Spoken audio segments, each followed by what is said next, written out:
is with me as well. We are asking everyone to remain on mute during the presentation. If you have any questions, please put it in the chat and we will do our best to answer all of your questions. We will stop to answer some of the questions midway through the presentation and again at the end. I'd like to reintroduce our guide, Gadi Ben-Dov.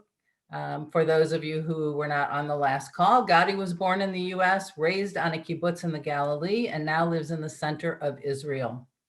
He became a licensed tour guide after finishing the IDF as an officer and traveling the world.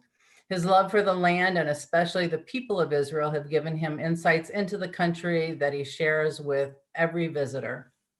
Today's tour will take us along the Mediterranean coast. Please make yourselves comfortable as we work our way back in time. Gadi, the floor is yours. Okay, toda rabah. Shalom, y'all. Welcome back. I hope we have people that came back. I hope I didn't scare anyone away. So we're going to talk a little bit today about the coast, the Mediterranean area, but we'll focus on one of my favorite places, the ancient city of Caesarea. So let's sail over to Caesarea and we'll start. Oh, that's not what I wanted to show you. Hold on, here we go.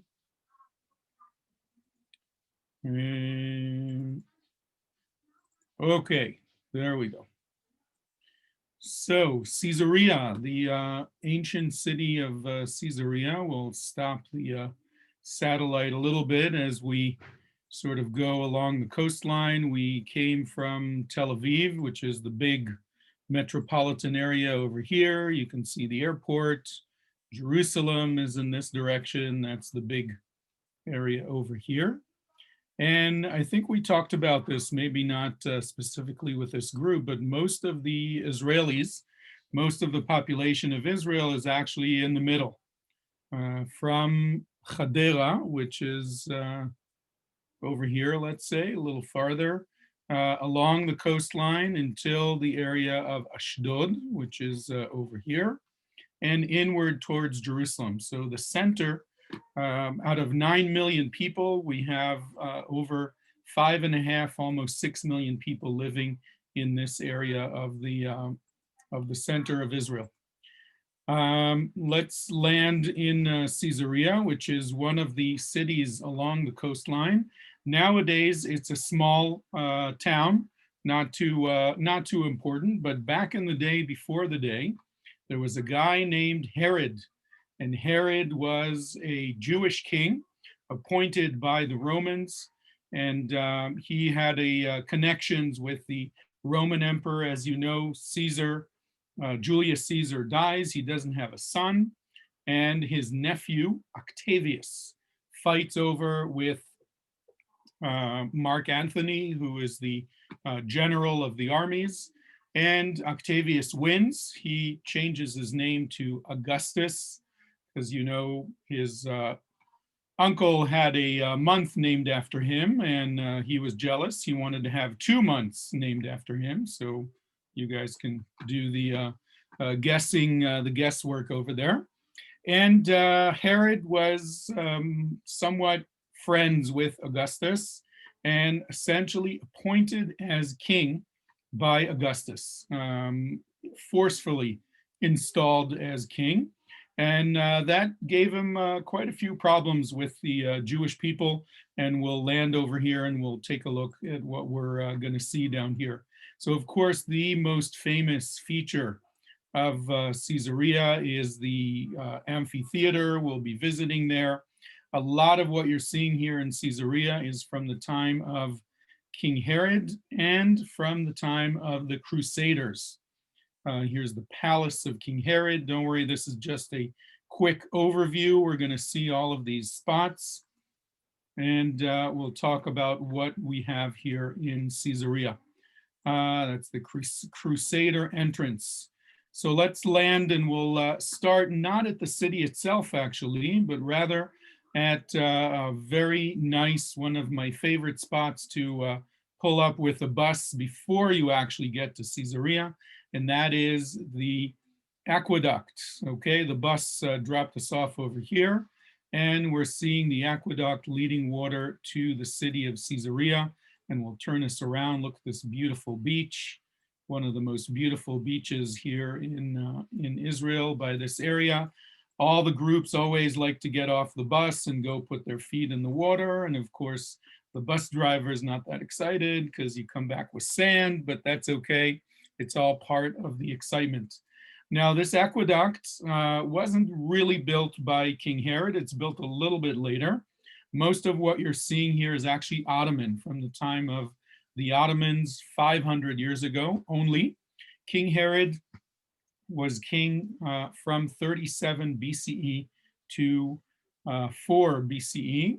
The Herod mentioned in the Christian Bible, by the way, is probably not Herod the Great. It's his son, or even grandson. They were all called Herod Jr. So we'll mention that very soon. So the base of this aqueduct was built about 200 years after Herod, and still remains to this day. What's really interesting about this aqueduct is that if you look at it from over here, it looks like it ends at the water. So really, we're talking about 1800, 1700 years ago. The aqueduct actually went directly towards these smokestacks. That's one of the power plants in Israel. We'll talk about that too. But it literally went into the water. The water wasn't there at that point. The shoreline was a little farther in. So this aqueduct, one of the famous areas, great place to stop. And from here, we'll actually start looking at Caesarea itself. Now, the story of Caesarea is essentially, it's a small fisherman's village that is built by King Herod, because Herod did not, he didn't get along with the rest of the kids in the sandbox. They didn't play nicely together, mainly because he was seen by the Jews as a king that was installed by force by the Romans. He's not a member of the family of David. He's definitely not the Messiah. So it's really not the right character to be the king. So the Jews were not too happy about him. The Romans, on the other hand, he was Roman educated. He lived in Rome for a while. He knew the language, the customs, and essentially through his ties with Augustus, he's appointed king. So he was pretty paranoid. Everything he did, every place he built was based on the fact that a lot of people don't like him. So he didn't live in Jerusalem, which was the capital. He lived in a place called Caesarea that he created out of a small fisherman's village. And I'll turn this around a little bit so you can see the natural reef around here.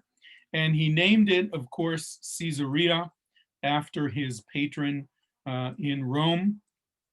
And this is the palace that he builds for himself, including an indoor pool. We'll get closer and you'll be able to see that. Freshwater pool, I might add. And we have the hippodrome, the circus, and farther in this direction is the actual port itself, which we'll see some pretty cool recreations to show us what it looked like in the past. By the way, we're right above the amphitheater over here. Look at this, one of the coolest venues in Israel. And this is a view that I'm sure none of you have seen before, because it's pretty high up, even if you've been to Caesarea. So let's take us down and we'll start walking around a little bit and see what we have. So this theater, by the way, it's not an amphitheater. An amphitheater is something that's completely round, like the Colosseum in Rome. This is just a theater. The amphi means that it's double, it's on both sides. And this is mostly renovated, and today it's used as one of the most attractive venues for Israeli performing artists in Israel. We'll see an example very soon. The stage is very cool. You can see where these people are going down the steps. The Romans were very sophisticated in their theaters.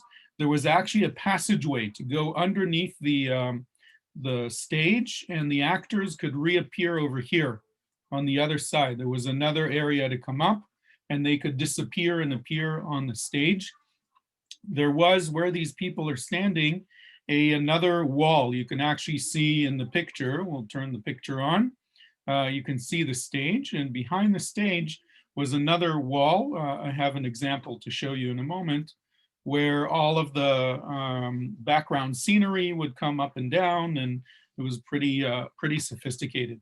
Now, in this theater, this is where the Broadway shows took place. Okay, this is where the comedies and the dramas. This is where they would have these kind of shows. It was also used in many of the polis, the independent Roman cities, like in Israel, like Beit Shan or Caesarea, Jerusalem, of course. In Turkey, you had Ephesus and a few other places. For the Senate of the city, essentially the city government, to meet and to have meetings, as well as big trials. One of the most famous here, this is in Ephesus in Turkey. I have to admit, I have not been. It's one of my places on my bucket list, but it's the same Roman theater, and you can see how the background structure is still there. So it was essentially, there was a wall there with some windows, so you can see the beautiful view of the ocean, and this is where the background scenery would come up. Where was I? So this is where a very important trial took place, mentioned in the Christian Bible, in the New Testament, the trial of Paul. Paul was the big marketer of Christianity. His original name is Shaul of Tarshish, Saul of Tarsus, and from Saul it became Paul. And he is about 50 years after the time of Jesus and the disciples, and he starts passing the word to all of the different communities around the Roman Empire about Jesus, the Messiah. And eventually he's captured by the Romans, and he's brought to Caesarea, and he stands trial in front of the governor at the time. And this trial, we know it took place in Caesarea. We assume that it probably took place in this very theater over here, because we know that this is where trials and meetings would have taken place in Caesarea. So this is, as I said, the theater. Some of the cool terminology that I always like to mention when we're in here is this walkway where the crowd would be going out and dispersing after the show is called a vomitorium in Latin. Obviously, you can make the connotations over there. And of course, the entrances or exits over here to different sections of the seats is the area where you can walk back and forth between the different sections and buy your nachos and hot dogs and beer. That's called an ambulatorium, from the word movement, of course, of the different people. Well, the clouds are nice on this picture. Anyway, a lot of this is restored. It's a very cool venue. And let's see some of the examples of what it looked like. Here it is, ready for a performance. The metal structure here in many ways is similar to what the Romans used to do. Imagine sitting here with the backdrop of the ocean. The seats here were not used during the Roman time. This area was, there was marble covering this area. Sometimes they would put a little bit of water, a thin layer of water in here to give an effect of someone sailing off to a foreign country or something like that. And my favorite performance that I've seen a few times in Caesarea is one of my favorite Israeli singers. This is Shlomo Artzi. Shlomo Artzi, wow, this is an older picture of him. He's one of the Israeli rock stars. I'm dating myself right now, but he is known for performing in Caesarea quite a bit. And he actually started a whole tradition which every Israeli new up-and-coming performer, you know you're becoming a star if you're booked to perform in Caesarea. It's like a rite of passage for many of the Israeli singers.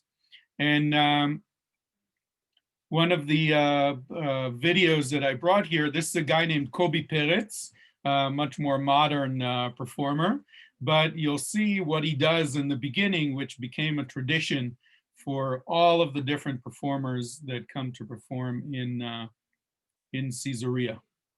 So hopefully you'll hear what's going on.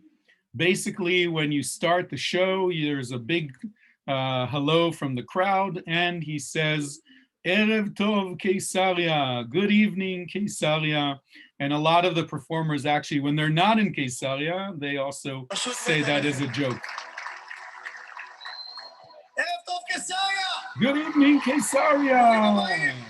So happy to be here.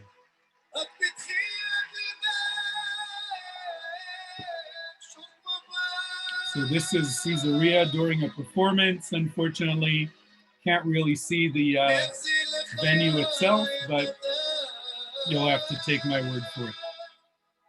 Anyway, we're not going to hear the whole performance, but I wanted you to hear the Erev Tov Caesarea, good evening Caesarea. That's definitely part of the tradition of people performing and coming in here.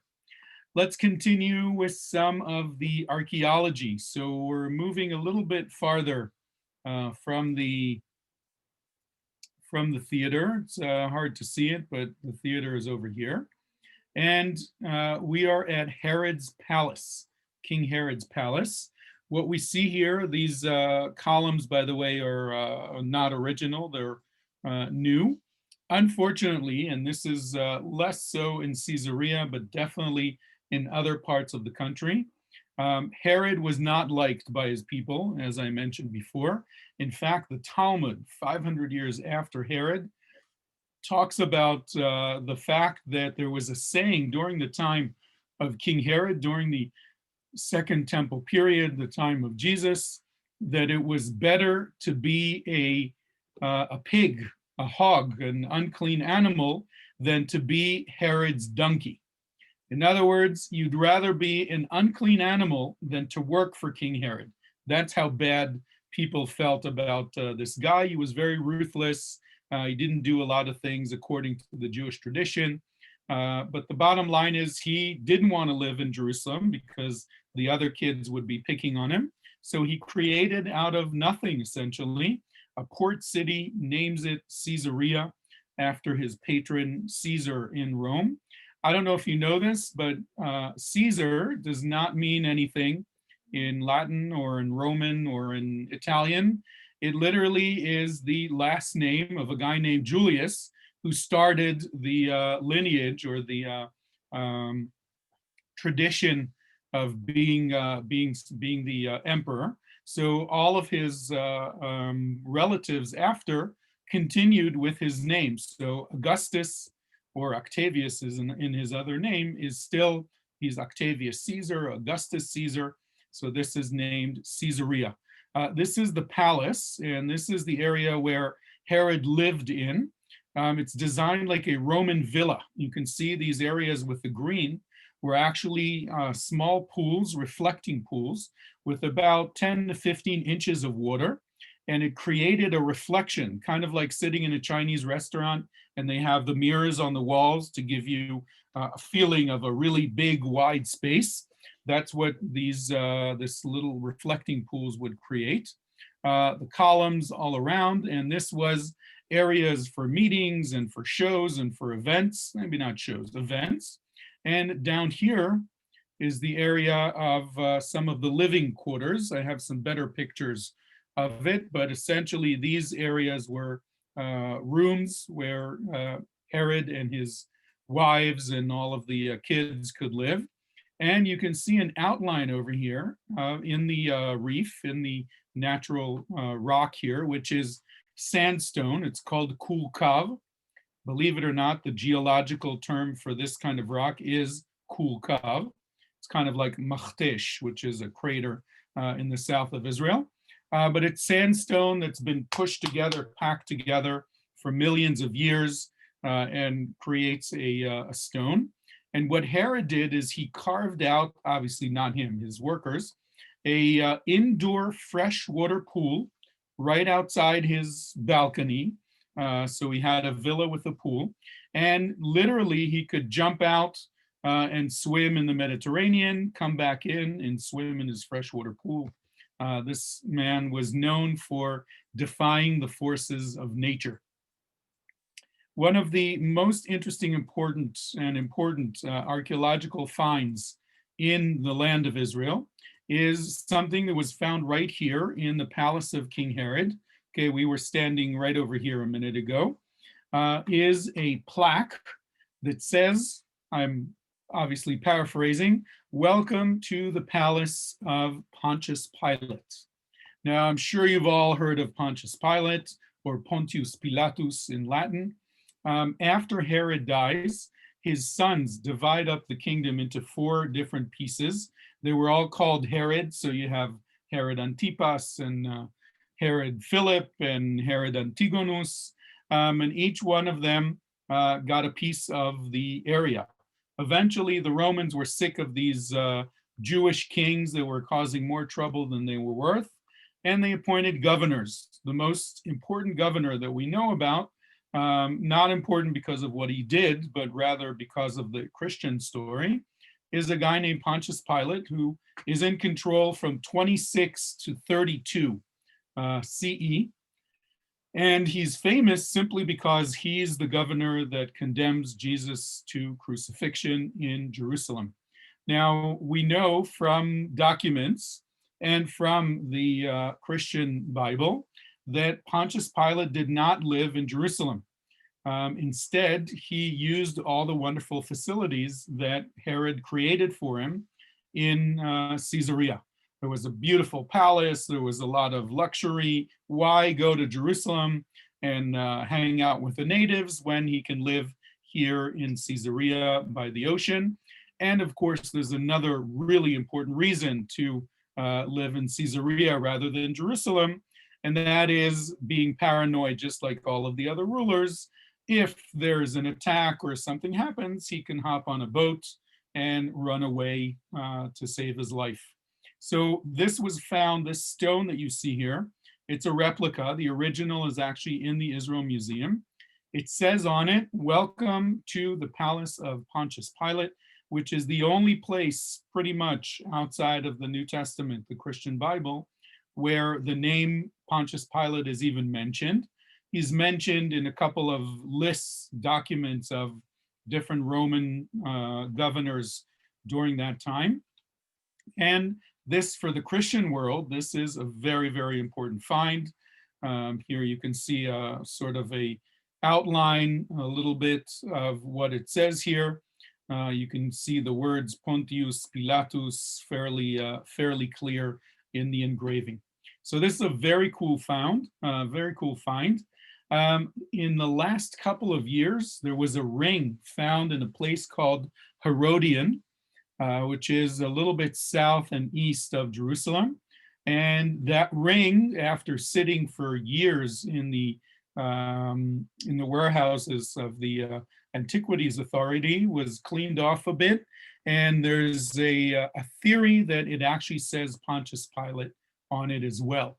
So he was like the Don, you know, kiss the ring, was one of those rings that he was wearing.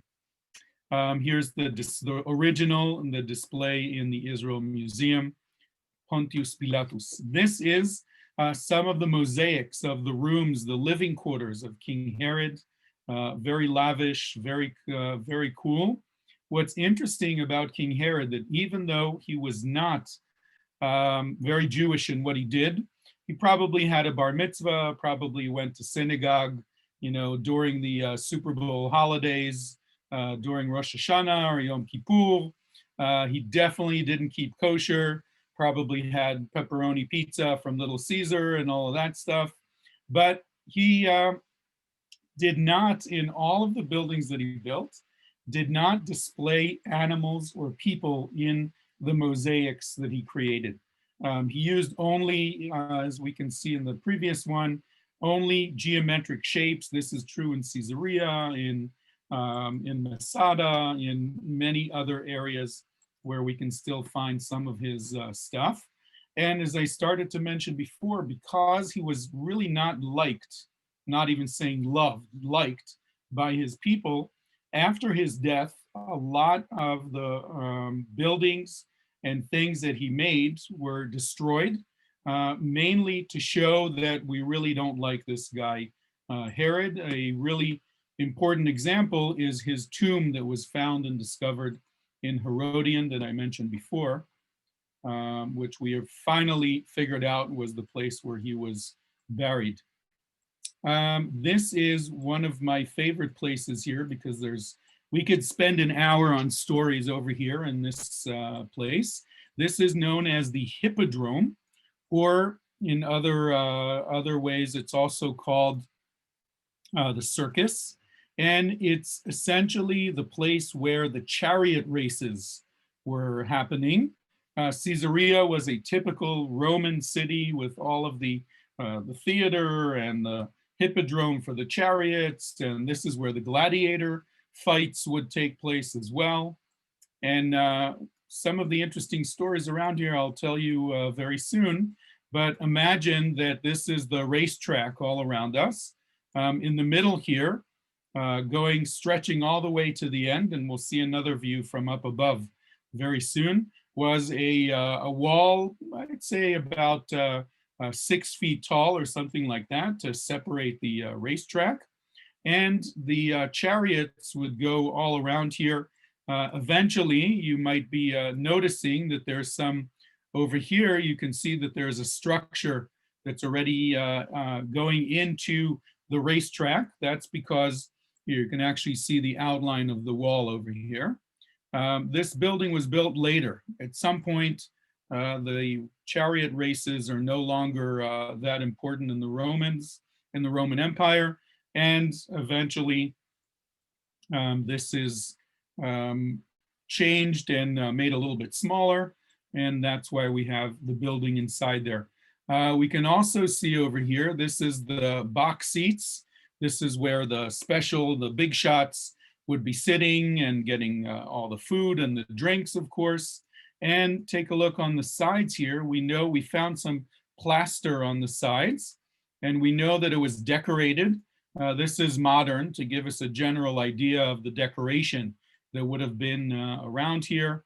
And this was all decorated. You can see the bleachers all facing the sea with a beautiful backdrop. And this is where chariot races as well as gladiator fights would take place. So let's take a look for a minute. Here you can see the wall I was talking about. Okay, the outline of the wall over here. This is a later structure. We'll talk about that very soon. And of course, if we're talking about chariot races, here's a 2,000-year-old track of it. No, I'm just kidding. But you can see the area here where the big shot, the patron of the games, would be sitting. At the other end, not where we're standing, is a little model. This is the gates. We actually found 4 gates over here for the chariot races, for the chariots to stand before the race starts. And of course, how can you be here and not talk about the most famous Hollywood movie of chariots, Ben-Hur? I really don't like the new version, so I chose the older version, which I remember as a kid. So here we are, Ben-Hur, chariot racing. This is not in Caesarea, obviously, but just to give you an idea of what we're seeing, this is what it looked like.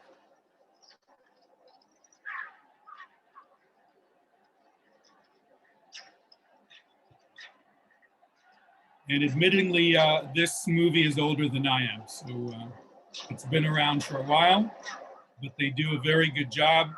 Very soon they're going to go around. Okay, this is where we were standing. And you'll take a look in a minute on the right, you'll see the box seats with the big shots, or maybe not. I think that comes up at some point.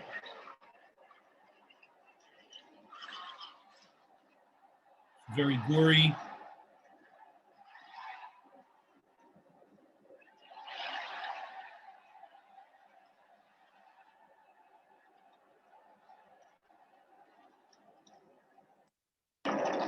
Here we go. Here we'll go back a bit.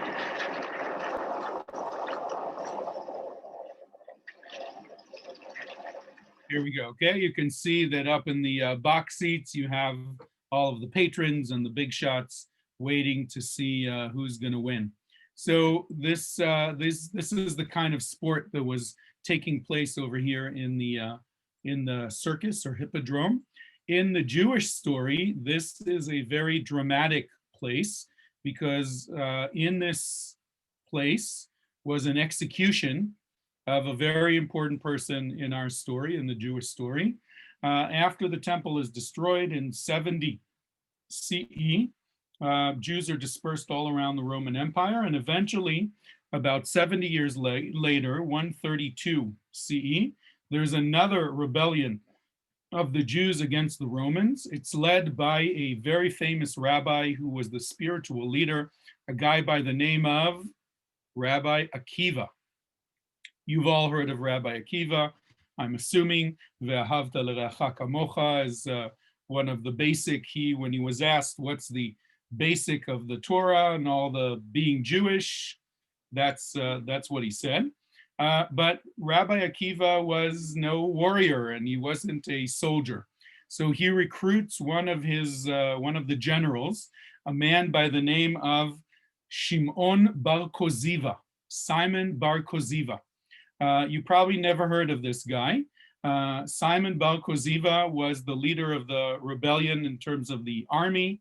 Rabbi Akiva was the spiritual leader, and they went to war against the Romans. But wait a minute. Rabbi Akiva, before going to war, said to Shimon Bar Koziva, Koziva is not a good name to lead a rebellion. It comes from the word disappointment, achzava, or even kazav, which means lying.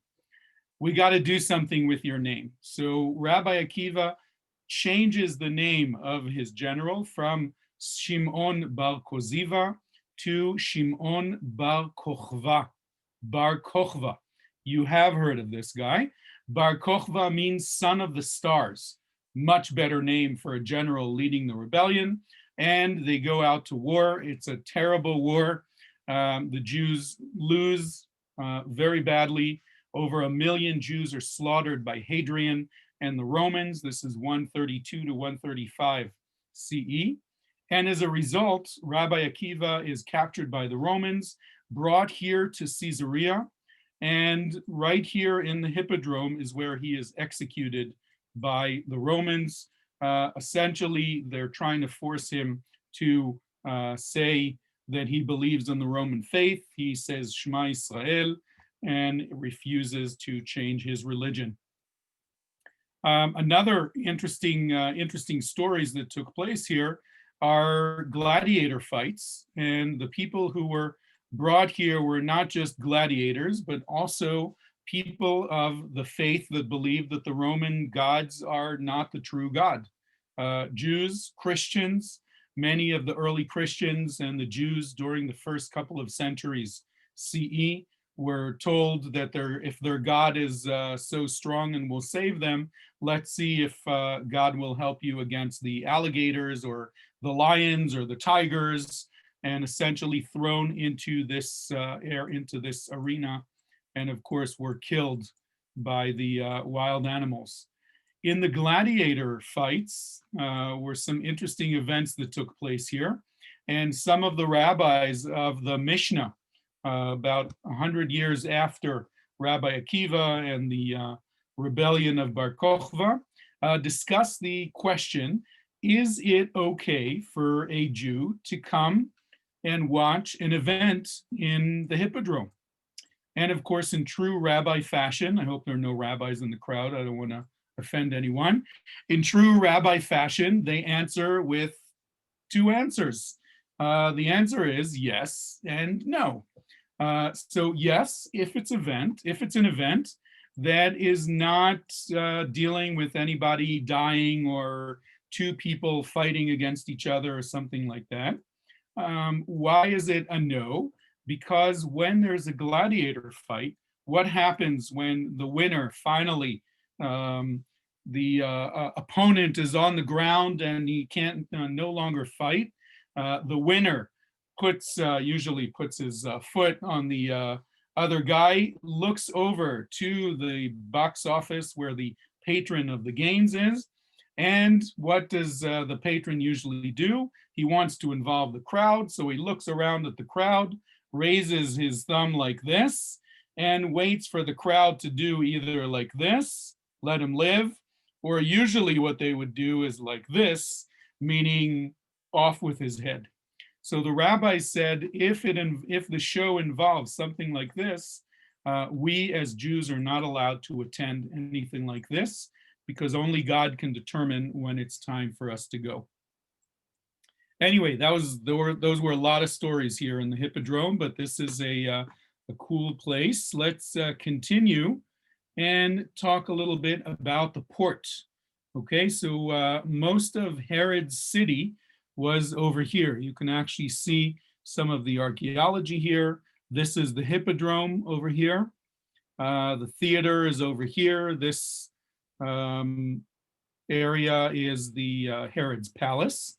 But the main thing about Caesarea was the port. And the port was nothing less than a technological invention. Essentially, it was a small fisherman's port, very small reef kind of port. What Herod does is that he essentially creates a breakwater, I think that's the word in English. But what you're seeing here is about halfway out into the water of what Herod built. So imagine it goes even farther in like this. And how did he create this? There's no concrete or machines or anything like that. What they did is they took these frames of wood and float them out to where they wanted them to be. Another boat would come over with volcanic ash, which they brought from Italy and other parts of the world where there's volcanoes. And when they put that ash into that box, into that wooden box, when it hit the salt water, it would harden and become as hard and as heavy as concrete, and it would sink in the water in the right position where they wanted the breakwater to be. So they literally build out of nothing a very important port that became the entryway to the country. It became the main port of the area. And here we can see the port. What's interesting is that the water in the past used to go in all the way over here. You see this green patch, that was where the water's edge was. And these stairs, I think we have a slide coming a little closer here. These stairs was where the people would get off the boat, and these were the docks over here. Up on the hill was a temple for Augustus, and later on that temple, of course, when the Roman Empire becomes Christian, it becomes a church. And then in 650 or so, the Muslims take over and it becomes a mosque. And then the Crusaders take over and it becomes a church again. And then the Mamelukes take over again and it becomes, no, the Mamelukes destroy Caesarea completely. And since then, it's generally abandoned. But let's land in the port and see a little bit more of what this looked like. Okay, so here we are in that grassy area that I showed you before. Okay, the water is actually over here. Okay, today, by the way, this is a beautiful area with restaurants and cafes. It's really a cool place. I'll explain the mosque in a moment, but the water actually came all the way over here. These are the docks over here. And this is the valet parking, because the big shots that came on the boats were dying to get off the boat already. And they had little dinghies or a water taxi that brought them over to these stairs. These are renovated, but they're based on what we found here.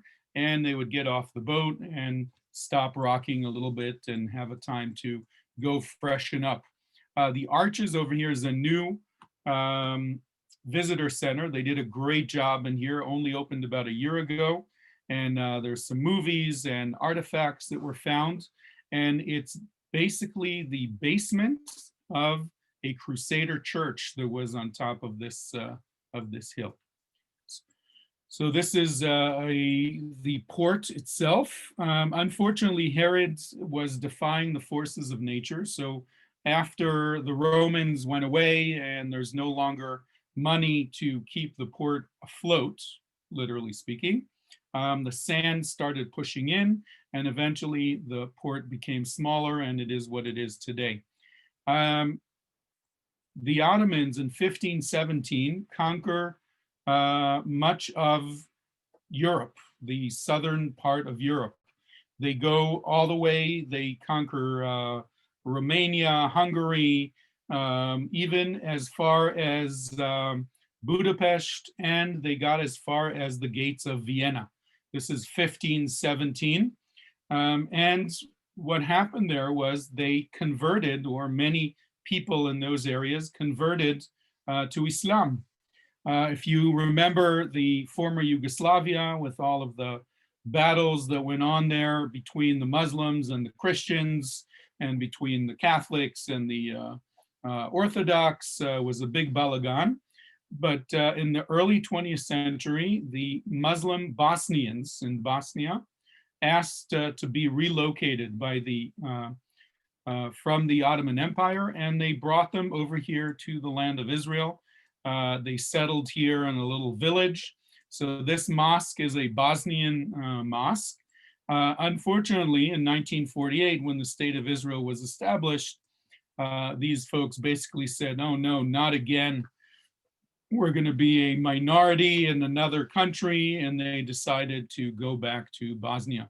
So this is essentially deserted today, but out of respect for the fact that it's a prayer house, it's still standing today in Caesarea. What else do we have here? So we finished talking about Herod's port in Herod's area, which is down in this area. And what we're seeing here, we're standing on the Crusader part. So after Herod dies, the Roman Empire eventually becomes Christian. Constantine the Great, the Roman Emperor, 325 CE or AD, converts the whole empire into Christianity. His mother Helena comes to the land to identify the locations of where the stories of the New Testament, the Christian Bible, took place. And eventually, Caesarea becomes the capital of the land, talking about 200, 300, 400, 500 CE or AD. Caesarea is the most important city in the land. There's a bishop in Caesarea. The center of Christianity is there. A guy named Eusebius who writes all kinds of interesting writings. Bottom line, Caesarea is like the New York City, I would say, of the land. Many different cultures, different languages, different people. But when the Muslims take over after the rise of Islam, 650 AD, the city becomes Muslim. There's a mosque instead of the church. And eventually, in 1001, the churches in the land are destroyed by the Muslims, and word travels to Europe. And 99 years later, in 1099, the Crusaders march into the land and they take over the land. The Crusaders arrived to the Holy Land by boats, and their lifeline were the ports where they could bring all of their supplies and more troops and everything that they needed. So the port cities along the Mediterranean were extremely important for the Crusaders, and Caesarea becomes a very important city. And the Crusaders, as true Europeans, build everything with a moat. What's the problem with a moat in this part of the world? You don't want to waste your water on a moat. So here, what we believe that they did is they actually filled the moat with seawater. Okay, you can see the Mediterranean's not that far, but we're standing on a tower by the moat. This is a Crusader moat, about 900 years old, all excavated. We archaeologists took everything out of here. And an interesting find is the Crusader Gate. When you come in, from the northern side, if that means anything to anybody. You come in through the Crusader Gate. So the city that Herod built is farther to the south, covered by dust and the centuries of history. And eventually, the only important side of Caesarea was the port. And the city essentially shrinks when the Crusaders take over. And how do we know this is Crusader? Because of the Gothic arches and the style that this is built in. So there's a drawbridge that you walk over. And just like the Crusaders build all of their cities, you don't walk directly into the city. You have to make a 90-degree turn. Why? So that the enemy doesn't, just barge into the city. And one of my favorite terms in architecture of walls and defenses is this thing over here. You see that there's essentially two arches over here, and there's a little area, there's some lights over here. This is called a mashikuli, and what it is a slit to throw down, shoot down at the enemy that's trying to get into the gates, pour boiling oil on them, and all kinds of other fun stuff, trying to keep them from coming in. So this is the beautiful Crusader Gate. So let's go inside. And okay, so from the Crusader Gate, what I wanted to show here, and we'll finish with Caesarea. Caesarea, as I said, is over here. This is where most of the area is, and the hippodrome, the track, and the palace and the theater and all of that. Little known to a lot of people, there's actually another hippodrome in Caesarea, and here it is. You can actually see it. You see this big obelisk here in the middle. This is a field, and it was discovered simply because the farmers were plowing their field one morning, and the plow ran into this big pillar that was, or column that was on the ground, and they realized that this is another hippodrome. You can actually see even the shape is still here. It's elongated like the circus that we saw over there, and there's even an entry gate that remains over here. So there's a lot of the city was very, very big. Imagine that from here to where the national park is and the Crusader walls, which you can see here, it's another, I'd say, 200-300 yards. So if there's another hippodrome here, that meant we were still in downtown Caesarea. So there's probably a lot of stuff around. And in fact, one of the buildings that was built about 15 years ago, they were digging the foundations, and they ran into a beautiful mosaic with birds and animals. It was a villa, somebody's villa. So obviously the developer lost their land, but it's a beautiful mosaic that everyone can see. And one last story that I want to tell you is this kibbutz over here. You can see the red roof buildings over here. This is kibbutz Sdot Yam. Sdot Yam, or the fields of the ocean, the fields of the Mediterranean. It's famous because of a woman that lived here in the late 1930s, and her name is Chana Senesh. You might have heard of Chana Senesh. She's a poet, and she wrote some great stories. She was Hungarian. She came to Palestine at the time, 1938 or so. She joined the kibbutz, and when World War II broke out in the early 1940s, the British were recruiting some of the local Jewish Palestinians that lived here. I'm joking, I'm not going to call them Palestinians, but the Jews that lived in Palestine that spoke the languages that the Nazis took over in Europe, recruited them to be spies and to parachute down into the countries that were occupied by Nazi Germany. And Chana Senesh, being Hungarian, speaking Hungarian, was very excited about this. She volunteers, she parachutes into Hungary, unfortunately captured very quickly by the Nazis and executed by a firing squad because she was essentially a British spy.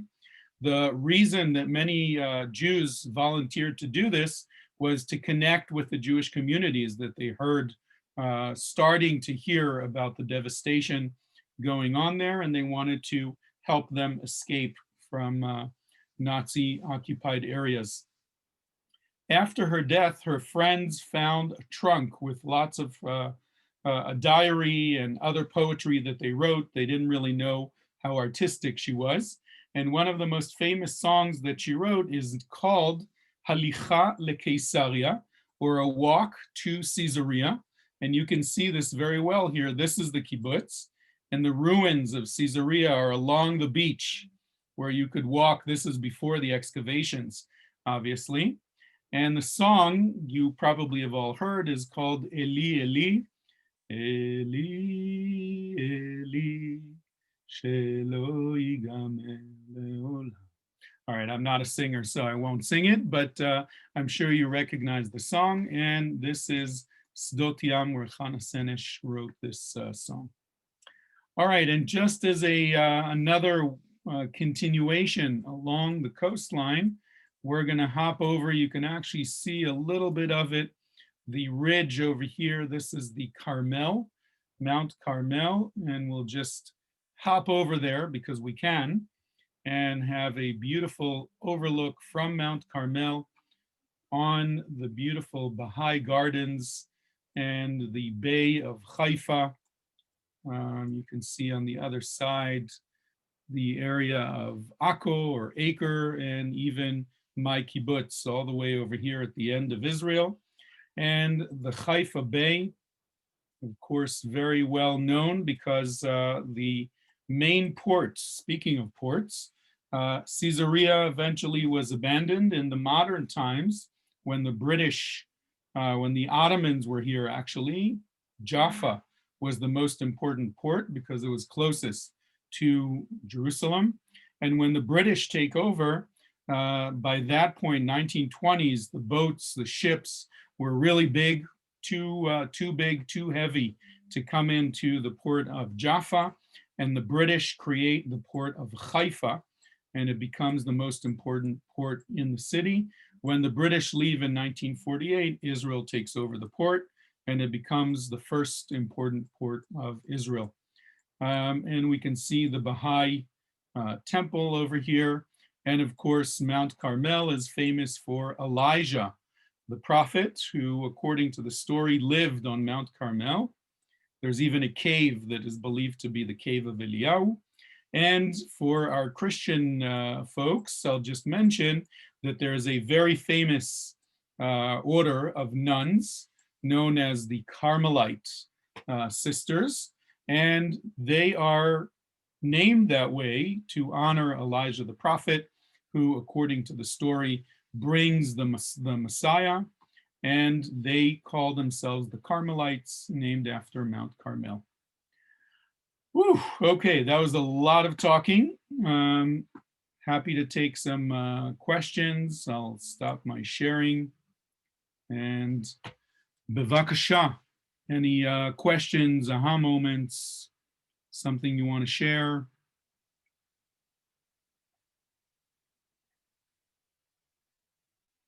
Not everybody at once. Feel No? free, you're welcome to open up your mic if you don't want to type something in the chat, if you have any questions.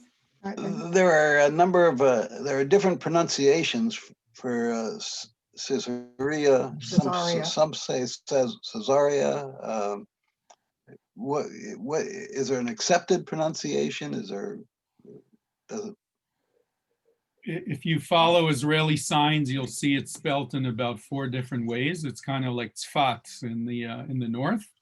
It has to do with the name Caesar. So the more Anglo would say Caesarea because of Caesar.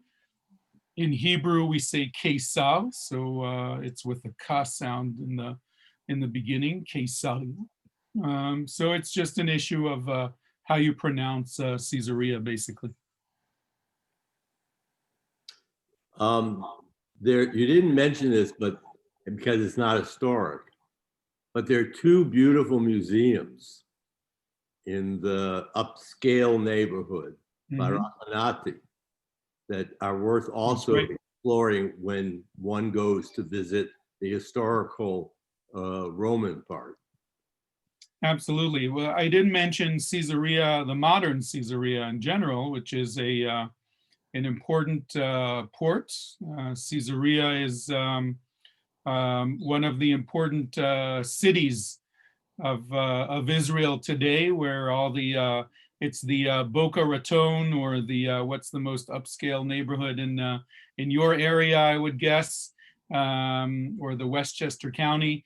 It's where all the rich and famous live, including a guy named Benjamin Netanyahu. He has a house there as well. The American ambassador lives there. Not anymore. They want to move him to Jerusalem, but it's a very upscale area. And in fact, the Recanatis created some really cool museums there.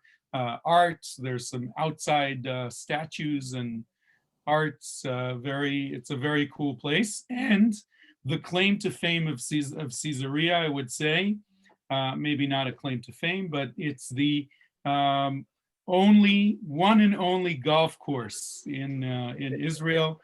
Land is at a premium, water is at a premium, so golf is not quite a important sport, but it's the only golf course in Israel. I actually had a group that were very much into golf, and they wanted, we made a stop at the shop over there so they could get a t-shirt that said Caesarea Golf. Thank you for mentioning that, Ted. Yes. Anybody else? Any more questions? If you were giving a tour of about 12 days to the entire state of Israel to first-time visitors to Israel, how much time would you spend at Caesarea? Probably a If couple. any. Caesarea is definitely a place I would put on the schedule. Usually it's a 2-hour tour, walking around, depending if it's in the afternoon or the towards the end of the day. You could have some time for a little shopping in the arts and crafts, and coffee and ice cream to sort of end the day and see the sunset on the Mediterranean. So I've done that as well. So it depends on the time of day, but it's definitely probably, I'd say, the most impressive Roman ruins, mainly because of the beautiful view of the Mediterranean. Only contender for that would be Beit She'an, which is another very impressive Roman city where the archaeology is more impressive, but it lacks the beauty of the Mediterranean. So I would definitely put it in the schedule. 12 days is a lot. I wish I had 12 days with all of my groups. It's getting, the tours are getting shorter and shorter. So 8 to 10 days usually is the time frame that we have. When are you coming to Israel? No, we did it in November of 2019, and Caesarea was not included. Really? Yeah. Wow. Yeah, listen, it's tough to decide. There's so many wonderful things to do. Right. So it's a hard decision. Absolutely. Very good. Well, Any other we'll questions? Oh, someone just now joining us. Look at that. Folks, I hope you enjoyed this. We didn't move too much around Israel, but definitely a very important part of the story and of Israel. If there are any other questions, I'm happy to answer them. You can unmute and just ask. All right, while people, if they have any more questions, again, feel free to unmute. But in the meantime, I want to thank Gadi for this in-depth tour of Caesarea. And our next session will be February 14th, when we will spend time in the Galilee. In many ways, it's the cradle of Jewish and Christian traditions. I've gone with Gotti multiple times through the Galilee, and I learned something new, at least one thing new every single time. So you're in for a real treat come February. And again, thank you for joining us. We'll see you next month. And Gotti will stay on for a few more minutes if you have any more questions. I see Debbie has her hand raised. Yes, Debbie. Oh. Or maybe she's waving. Marcia, you're on mute if you're trying to talk. No? Okay. Shalom, everyone. All right. Thank Everybody, you. have a fantastic day. Scotty? Yes, you sir. have- Do you still do that Wednesday? Yes. update? How I do do. I connect to that? Ted, I can send you the link. It was in the one of our last emails, but I will send you the link. That would be wonderful. Thank Okay. you. Thank you. Thank you. Yeah, there's a lot going on these days, obviously. So there's between the vaccinations and the politics, there's plenty to talk about. Cool. You know, just the politics, you could spend enough time in trying to figure out who's who. Yes. I don't think I even know anymore who's who. But Yona, do you know who's who? Or? Well, I read the Israeli newspaper daily, but it's hard to keep up. Yeah, absolutely. Understood. But yeah, so you're welcome. We'd love to have you join me. Karen's usually there when she can fit me into her busy schedule. So It's great. It's a very low key way to hear what's happening in Israel. And often I hear something that Gotti tells us, and then it seems to be in the news the next day. There's he's getting it before us. wow. Last Wednesday, he had a lot of competition from US News. Yeah. Yeah. Yes, there were definitely less people on yesterday, and some even emailed me to say that they were sorry they missed it because things were going on. What's the feeling over in Israel about what's happening over here? I don't think a lot of Israelis really understand the meaning of it, but there is a lot of there were a lot of conversations the next day of, can something like this happen in Israel? In many ways, Israelis see the situation and of what's going on in the States and the butting heads and the different sides of politics really not getting along as we used to. So there were some conversations, can this happen in Israel? People storming the Knesset. So that was really most of the talk over there. But I think Israelis in general are very much in favor of Trump. A lot of them see Trump as a good president for Israel, doing a lot of things for Israel. So I've talked about this quite a bit in other forums. America or North American Jews and Israeli Jews are shifting away in many ways, not only in our political views, but also liberal versus conservative, and a lot of other issues, especially what does it mean to be Jewish, the Western Wall, egalitarian, all of that stuff is really, we're in the next few decades, we're really going to get to a difficult situation. Sorry to be so bleak on this, on the end of this conversation. All right. The last, oh, we still have a lot of people here. I thought everyone left already. So what do you want to talk about? When can we get back to Israel? Wow, I wish I knew. Me They're too. saying that by the end of March, everyone should be vaccinated. We'll see if right now we have a break in the process of the vaccination because we ran out of vaccines. So we're waiting for that to come in. But they're saying that if all of Israel are vaccinated by March, then maybe in April, we can start letting tourists into the country. So Nice. I don't know. That is, that's the plan. But they're also saying that even if most of us will be with the vaccine, doesn't necessarily mean that people can't get infected, and we'll probably still need to wear masks in certain areas, and especially in large crowds. I think tourism in general is going to be very different in the next few years. So we figure it out.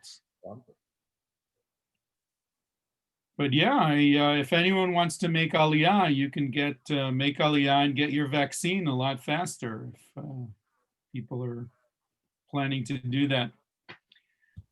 There were actually some requests by Israelis living abroad that have Israeli medical care, Kupat Cholim, starting to come back and try to get in line to get the vaccine. So I don't know if it's in the hundreds or the thousands, but there's definitely people who are coming to take advantage of this situation, which is great. Why not? Aren't you starting a lockdown tonight? We're in a lockdown already. Started it. Yeah, it's a real lockdown this time. Well, sort of. We started on Friday, but we've been in a lockdown for 10 days before. And on Friday, it's the serious lockdown. But today I saw the streets, the roads, there were a lot of people out. And the headline in the papers was, everybody is going to take care and help their grandmother. Police says that everyone that they stop is essentially going to help their grandmother. And then when they look up the person, they find out that their grandmother is not around for years already by that point. So it's typical Israeli behavior, unfortunately. Yadi, on this tour, are you going to go to Sfat? That's a good question. I think next week we're going to talk a lot about the Christian around the Sea of Galilee. I don't remember, Karen, do we have Tzfat in there? Don't recall that look we it up. are. But we can always plan another tour. But I think the idea of the Galilee and was to talk about the Christian sites and the connection between the Galilee as the cradle of the Mishnah and the Talmud and things like that. So probably not. And for many of you who have traveled, especially on Jewish tours, you're going to see a lot of sites next month that you probably have never seen before, Christian sites and Jewish sites. Oh, that'll be good. Yeah. Little teaser. So Susan is asking what makes a serious lockdown. It's just that the original lockdown was really, they allowed 50% of the workforce to come to work. There were all kinds of discounts that essentially made it that most of the people were out and walking around. The beaches, the streets, the restaurants were allowed to have takeaway. So they are not allowing any workers to go to work except for, there's a new term, it's now really essential workplaces. And there's no takeaway allowed, just delivery. All the schools were closed completely, which didn't happen in the previous lockdown. So kindergarten all the way through 12th grade are not going to school. So they increased the pressure essentially, people walking around. And it's it's helping a little bit in terms of the numbers are slowly going down. So we'll have to see how that works. Of course, there's other side of the coin that says that the numbers are going down, not necessarily because of a need for a lockdown, but because the original lockdown was helping a little slower, but we're seeing the results now, rather than the results of lower numbers of infections are because of this new serious lockdown. There's a lot of arguments in the government, and our main problem is that there is no government anymore. So Benny Gantz was flexing his muscles on Wednesday and Thursday, just before everything started, basically because he wanted to help his fellow voters or something like that, is what he said. But eventually the lockdown was approved and it started on Friday. Fun and games. You're muted, Jane. We can't hear you.